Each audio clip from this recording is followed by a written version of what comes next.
Hai semuanya, salam sehat buat kita semua. Kembali lagi bersama saya yang akan membawakan materi dari kelompok kami, yaitu kelompok 7 dari mata kuliah pengantar manajemen yang berjudul pengawasan dan pengendalian. Baiklah, yang pertama saya akan memperkenalkan nama kelompok kami, yaitu dari saya sendiri, Sonia Hapsari Marbun. Yang kedua ada saudari Siti Rahma. Yang ketiga ada Christine T. Nababan. Kami bertiga merupakan dari Prodi Pendidikan Ekonomi, Fakultas Ekonomi Universitas Negeri Medan. Baiklah, kita akan masuk kepada yang pertama, yaitu kita akan membahas tentang pengawasan dulu, yaitu dari dasar-dasar proses pengawasan, di mana kasus-kasus yang sering terjadi dalam banyak organisasi adalah tidak diselesaikannya suatu penugasan, tidak ditepatinya waktu penyelesaian atau deadline, suatu anggaran yang berlebihan, dan kegiatan-kegiatan lain yang menyimpang dari rencana. Selanjutnya kita masuk kepada pengertian pengawasan. Pengawasan bisa didefinisikan sebagai suatu usaha sistematis oleh manajemen bisnis untuk membandingkan kinerja standar, rencana, atau tujuan yang telah ditentukan terlebih dahulu untuk menentukan apakah kinerja sejalan dengan standar tersebut, dan untuk mengambil tindakan yang penyembuhan diperlukan untuk melihat bahwa sumber daya manusia digunakan dengan seefektif dan seefisien mungkin. Menurut George R. Terry, mengartikan pengawasan sebagai mendeterminasi apa yang telah dilaksanakan, maksudnya mengevaluasi prestasi kerja dan apabila perlu, menerapkan tindakan-tindakan korektif sehingga hasil pekerjaan sesuai dengan rencana yang telah ditetapkan. Masuk kembali kita kepada tipe-tipe pengawasan.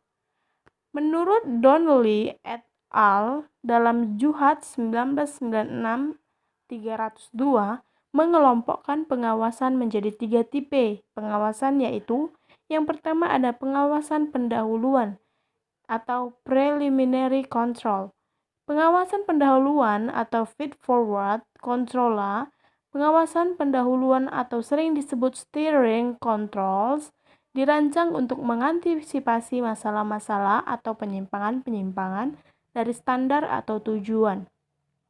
Yang kedua ada pengawasan pada saat kerja berlangsung atau concurrent control. Pengawasan yang dilakukan bersamaan dengan pelaksanaan kegiatan atau concurrent control. Pengawasan ini sering disebut pengawasan ya, tidak. Screening control atau berhenti terus dilakukan selama suatu kegiatan berlangsung. Yang ketiga ada pengawasan feedback atau feedback control. Pengawasan umpan balik atau feedback control. Pengawasan umpan balik juga dikenal sebagai fast action control, mengukur hasil-hasil dari suatu kegiatan yang telah diselesaikan. Baiklah, kita akan menuju kepada tujuan dari fungsi pengawasan. Ada 4, yaitu yang pertama, adaptasi lingkungan. Yang kedua ada meminimalkan kegagalan. Yang ketiga ada meminimumkan biaya.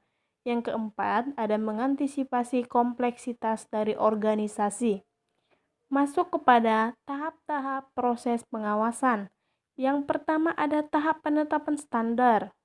Tahap pertama dalam pengawasan adalah penetapan standar pelaksanaan. Standar mengandung arti sebagai suatu satuan pengukuran yang dapat digunakan sebagai patokan. Ada 3 bentuk standar yang umum. Yang pertama ada standar-standar fisik, yang kedua ada standar-standar moneter, yang ketiga ada standar-standar waktu. Tujuannya adalah sebagai sasaran, kuota, dan target pelaksanaan kegiatan yang digunakan sebagai patokan dalam pengambil keputusan. Yang kedua ada tahap penentuan pengukuran pelaksanaan kegiatan digunakan sebagai dasar atas pelaksanaan kegiatan yang dilakukan secara tepat. Yang ketiga ada tahap pengukuran pelaksanaan kegiatan.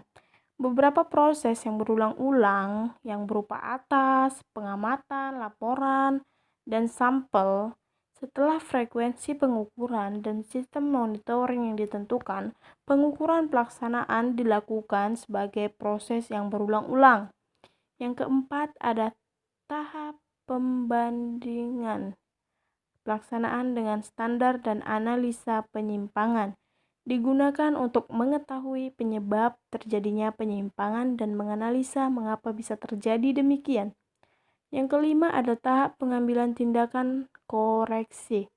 Bila diketahui dalam pelaksanaannya terjadi penyimpangan di mana perlu ada perbaikan dalam pelaksanaan bila hasil analisa menunjukkan perlunya tindakan koreksi.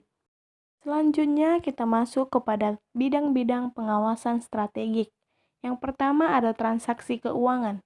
Di sini yang pertama kita akan menganalisis laporan keuangan atau financial statement analisa.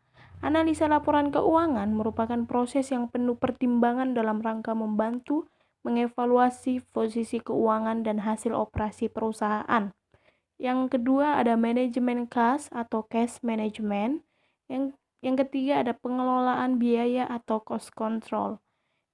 Baiklah, yang kedua ada hubungan manajer dan bawahan. Hubungan antar manajer dan bawahan juga harus baik dan terjaga. Sebisa mungkin ada hubungan dua arah antara manajer dan bawahan, bukan hubungan searah di mana manajer terus-terusan memberi perintah kepada bawahan tanpa mau mendengar keluhan dan perasaan bawahannya. Bila ada hubungan harmonis seperti keluarga dalam suatu perusahaan, maka akan tercipta tim kerja yang solid dan kuat dalam menjalankan perusahaan. Selanjutnya kita masuk kepada pentingnya pengawasan. Suatu organisasi akan berjalan terus dan semakin kompleks dari waktu ke waktu. Banyaknya orang yang berbuat kesalahan dan guna mengevaluasi atas hasil kegiatan yang telah dilakukan, inilah yang membuat fungsi pengawasan semakin penting dalam setiap organisasi. Baiklah, ada beberapa alasan mengapa pengawasan itu penting, yaitu diantaranya yang pertama, perubahan lingkungan organisasi, seperti munculnya inovasi produk dan pesaing baru. Yang kedua, ada peningkatan kompleksitas organisasi. Berbagai jenis produk harus diawasi untuk menjamin kualitas dan profitabilitas tetap terjaga. Yang ketiga, ada meminimalisasikan tingginya kesalahan-kesalahan. Yang keempat, ada kebutuhan manajer untuk mendelegasikan wewenang. Yang kelima, ada komunikasi. Baiklah, selanjutnya kita masuk kepada perancangan proses pengawasan. Menurut William H. Neumann, menetapkan prosedur sistem pengawasan di mana dikemukakan 5 jenis pendekatan. Yang pertama ada merumuskan hasil yang diinginkan, yang kedua ada menetapkan penunjuk hasil, yang ketiga ada menetapkan standar penunjuk dan hasil, yang keempat ada menetapkan jaringan informasi dan umpan balik, yang kelima ada menilai informasi dan mengambil tindakan koreksi. Selanjutnya kita masuk ke karakteristik pengawasan yang efektif. Yang pertama ada akurat, tepat waktu, objektif, terpusat pada titik-titik pengawasan strategik, realistik secara ekonomis, realistik secara organisasional, terkoordinasi dengan aliran kerja organisasi, dan banyak lagi. Selanjutnya kita masuk pembahasan tentang pengendalian. Yang pertama ada pengertiannya. Pengendalian di sini adalah suatu proses pemantauan prestasi dan pengambilan tindakan untuk menjamin hasil yang diharapkan. Baiklah, kita masuk kepada langkah-langkah dalam proses pengendalian. Definisi Mogler membagi pengendalian dalam 4 langkah. Yang pertama ada penetapan standar dan metode untuk pengukuran prestasi. Langkah ini mencakup standar dan ukuran untuk segala hal. Yang kedua ada pengukuran prestasi. Langkah ini merupakan proses yang berkesinambungan berulang-ulang dengan frekuensi yang aktual. Yang ketiga ada membandingkan hasil-hasil yang telah diukur dengan target atau standar yang telah ditetapkan sebelumnya. Yang keempat ada mengambil tindakan perbaikan. Baiklah, kita masuk kepada faktor-faktor yang menciptakan kebutuhan akan pengendalian. Faktor-faktor tersebut ada 4. Yang pertama itu ada perubahan, yang kedua ada kerumitan, yang ketiga ada kesalahan, yang keempat adalah delegasi. Baiklah, kita masuk kepada elemen-elemen sistem pengendalian Ada 4, yaitu yang pertama adalah pelacak atau detektor atau sensor, sebuah perangkat yang mengukur apa yang sebenarnya terjadi dalam proses yang sering dikendalikan. Yang kedua ada penaksir atau asesor, suatu perangkat yang menentukan signifikasi dari peristiwa aktual. Yang ketiga ada efektor, suatu perangkat yang sering disebut feedback. Yang keempat ada jaringan komunikasi, perangkat yang meneruskan informasi antara detektor dan asesor.